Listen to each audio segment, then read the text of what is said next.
12 современи воздухопловни ловци F-35 денеска слетаа во касарната Страшо Пинџур. Борбените авиони на Националната гарда на Американската сојузна држава Вермонт ја демонстрираа подготвеноста на НАТО да ја заштити безбедноста на своите земји членки, како и тридецениското партнерство помеѓу Македонската армија и Националната гарда на Вермонт. Ово е елемент на интеграција во НАТО, на националниот воздушен простор.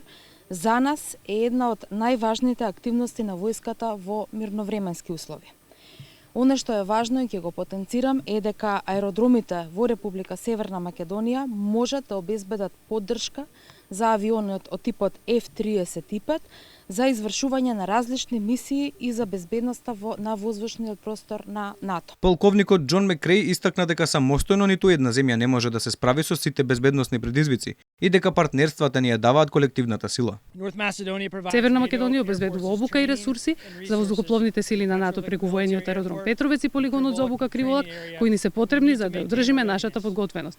Воздухопловните сили на НАТО пак имаат шанси да тренираат заедно со вашиот воздухопловен винг и армијата за да ја гарантираат сегашната и идната безбедност на Северна Македонија, на Балканскиот регион и на Европа како целина. Двата авиони повторно ќе го надлетаат небото над главниот град во попладневните часови.